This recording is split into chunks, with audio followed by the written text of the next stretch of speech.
এই সবজি এতবার খেয়েছি তাও মন ভরে না, বারবার খেতে ইচ্ছা করে। হরে কৃষ্ণ বন্ধুরা, তোমরা সবাই কেমন রয়েছো? আজকে সবাই ভীষণ ভালো রয়েছো। তো বন্ধুরা, যে সকালবেলা থেকে ব্লগটা স্টার্ট করলাম। তো এই যে সকালবেলা মিষ্টি কুমড়া, আলু দিয়ে আর সয়াবিন দিয়ে সুন্দর করে একটা মাখো মাখো করে একটা সকালবেলা খাওয়া রেডি করে দিলাম। এই যে মিষ্টি কুমড়া সুন্দর করে একটুখানি জল দিয়েছিলাম।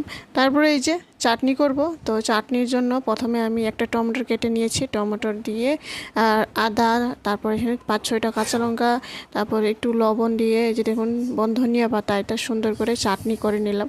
তারপর এই যে গরম গরম থালার মধ্যে ভাত দিয়ে চাটনি দিয়ে, তো তেমন সময় হয়ে গেছিলো, অনেক তাড়াহুড়া করে একটাই সবজি ভালো করে করে দিলাম। তারপর এই যে লেবু দিয়ে দিই। সকালে রান্না কামটা শেষে হয়ে গেছিলো, তো তখন গ্যাস শেষ হয়ে গেছে, গ্যাস ভরে নিয়ে আসলাম। তো এদিকে আবার দুপুরে রান্না বান্না করে নিই দুপুর টাইমটি তখন। তো সকালের পূজার কাম ছিল, পূজার কামও শেষ করে এদিকে আবার এই যে দুপুরে রান্না বান্না। তো একটা পাঁপড় ছিল, পাঁপড়গুলো সুন্দর করে ভেজে নিয়ে নিই প্রথমে তেলের মধ্যে। তারপর এই যে পটল পোস্ত করব, তো পটলগুলো সুন্দর করে হলুদ লবণ দিয়ে 2 মুখ ফালা করে এই যে প্রথমে ভেজে নিয়ে নিই সামান্য একটু লাল লাল করে।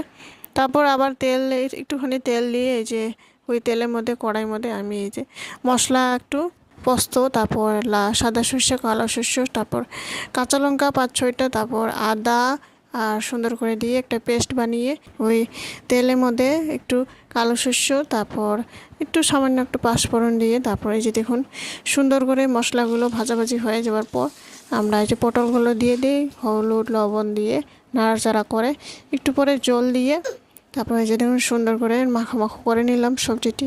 একটু বেশি বেশি রসা করলাম না, শুকনা করলাম ড্রাই মতো। তো ডাল সেদ্ধ করে নিয়েছিলাম। তারপরে এই যে সুন্দর পটল পোস্ত দিয়ে আজকে দুপুরে রান্না বান্না। তো এভাবেই একবার করে দেখুন, বাড়িতে খুব ভালো লাগবে। আমি একবার করে দেখেছি এইভাবেই। তো এইভাবে করা হয়। আবার ডাল এখানে সোমবার দিয়ে দিব। তো টমেটো একটা কেটে দিলাম, কাঁচা লঙ্কা 5-6টা মতো, তারপরে এই যে আদা কুচি দিয়েছি, পাঁচফোড়ন দিয়ে একটু জিরার গুঁড়া সুন্দর করে ফোড়ন দিয়ে, তারপরে এই যে দেখুন আজকে দুপুরে রান্না বান্না। তারপর এই যে পাঁপড় ভাজি একটু লেবু দিয়ে, তারপর পটলের পোস্ত ডাল। তো বন্ধুরা, ভিডিওটি কেমন হয়েছে অবশ্যই লাইক কমেন্ট শেয়ার সাবস্ক্রাইব করে জানাবেন। আশা করি নেক্সট ভিডিও দেখাবো। আজকে যেন টাটা।